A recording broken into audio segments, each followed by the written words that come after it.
कुछ लोग कहते हैं तहरी खाने वाला भी गुनहगार है, पकाने वाला भी, बनाने वाला भी। क्या ये ठीक है?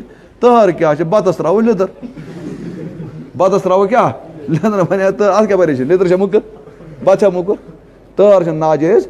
अलबत्ता कब्र पे पे नुन ऐसे कब्र पे नुन गलत, कब्र पे क्या नुन गलत। और बेस तो वतर पे बगरान यह गलत तिकाज पे वतो पे अथ मज रटान खेवान और योर क्या करान बेअदबी गसान शरीयत वोन दस्तरखान क्या वोन दस वन नफरी सस आए तहरान अन जुमा दह ये सदन अति खेन पतर बिहत खेन आराम सान तथ लिदर त्रावन बनाव चीज़ हराम कहें। हाँ अगर गैरुल्लाह मकसूद तेल हेकान तथ असर गसित। फिर यह नफरी सत परेशानी कहें। बुखारी मा रिवायत बुढ़ मोज साहब सबन खेनावान तहर जुमा दह क्या खेनावान और साहब सब तथ प्रारान क्या लेकिन सह कस दिवान साहब सबन और बे कम दह दिवान जुमा दह और बे पत्थर बिहत यह न कब्र पे निवान न अस्तान निवान और न खड़ा खड़ा खेवान खड़ा बेअदबी।